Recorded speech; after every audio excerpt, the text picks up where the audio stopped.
Bapa yang bersemai dari kerajaan surga, Tuhan Yesus Kristus, terima kasih Bapa di surga.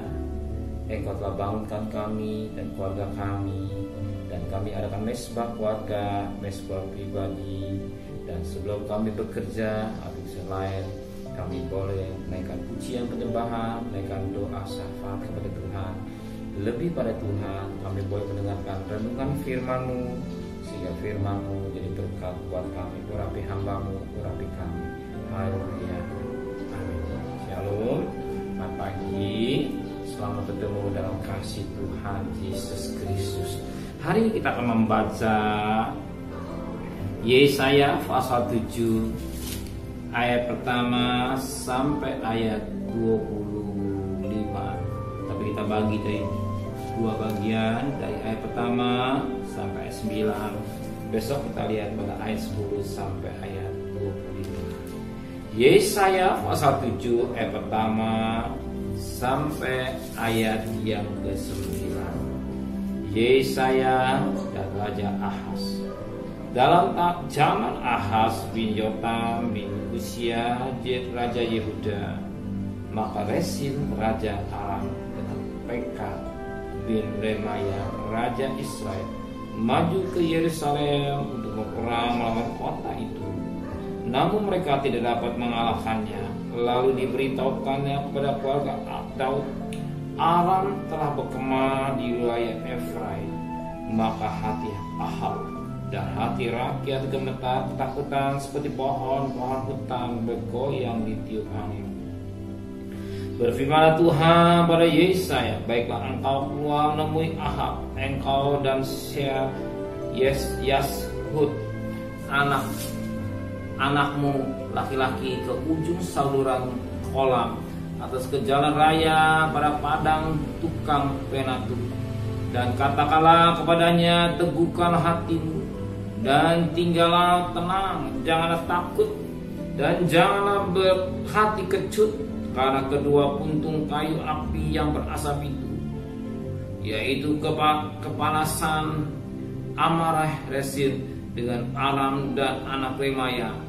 Oleh karena Aram dan Efraim dengan anak Remaya telah merancang yang jahat atasmu dengan berkata, marilah kita maju menyerang Yehuda dan menakut-nakutinya serta merebutnya. Kemudian mengangkat anak Tabel sebagai raja di tengah-tengahnya. Maka beginilah firman Tuhan Allah, tidak akan sampai hal itu dan tidak akan terjadi. Sebab Damsyik ialah ibu kota Aram, dan Resim ialah kepala Damasyak. Dalam 65 tahun Efraim akan pecah, tidak menjadi bangsa lagi. Dan Samaria ibu kota Efraim, dan anak Remaya ialah kepala Samaria. Jika kamu tidak percaya, sungguh kamu tidak teguh jaya. Puji Tuhan. Satu ketika di mana saat itu kerajaan Aram yang siap mengepung untuk kerajaan Israel atau pimpinan Raja Ahaz. Dan saat itu dikatakan firman Tuhan ketika mendengar bahwa Ahaz sudah berkemah siap mengepung dan siap memerangi dia, dan apa terjadi? Dan dikatakan dalam firman Tuhan, Ahaz dan rakyatnya gemetar ketakutan. Ya. Perhatikan pada ayat yang kedua. Lalu diberitahukan kepada keluarga Daud, Aram telah berkemah di wilayah Efraim. Maka hati Ahaz dan hati rakyatnya gemetar ketakutan seperti pohon-pohon hutan bergoyang di tiup angin. Inilah realita hidup manusia. Ketika manusia menghadapi apa dikatakan persoalan, masalah, beban yang sering mengganggu hidup pikiran mereka, apa yang dikatakan firman Tuhan ini, mereka gemetar ketakutan. Bukan saja hati Ahab rajanya, tapi juga rakyatnya gemetar ketakutan. Sebab yang menghadapi persoalan yang berat itulah Ahab Aram. Ini sering membuat kita takut ketika melihat tentara Aram. Itu membayangkan hal-hal yang nggak perlu terjadi, tetapi terjadi oleh karena kita tidak meyakinkan akan firman Tuhan, tidak meyakin bahwa penyertaan Tuhan atau Immanuel dalam hidup kita. Dan saat pagi hari ini saudara-saudara, kita akan mencari nafkah, akan bekerja. Sering persoalan atau suara-suara iblis bagikan singa yang mengaum, yang membuat gugurkan iman anak-anak Tuhan. Dengan situasi kondisi yang sedemikian rupanya mencekam, membuat anak-anak Tuhan takut, gemetar. Tetapi apa kata firman Tuhan? Perhatikan ayat yang ketiga. Berfirman Tuhan kepada Yesaya, baiklah engkau keluar menemui Ahaz, engkau dan Yashub anakmu laki-laki ke ujung saluran kolam atas, ke jalan raya pada padang tukang penatu, dan katakanlah kepadanya, teguhkanlah hatimu dan tinggallah tenang, janganlah takut dan janganlah hatimu kecut, karena kedua puntung kayu api yang berasap ini, yaitu kepanasan amarah Resin dengan Aram dan anak Remaya. Ya, tapi firman Tuhan berbicara pada Yesaya, sampaikan pada Ahaz, jangan kau kecut. Apa kata firman Tuhan? Teguhkan hatimu, tinggallah tenang, janganlah takut dan janganlah hatimu kecut. Inilah perkataan Tuhan yang disampaikan oleh Yesaya.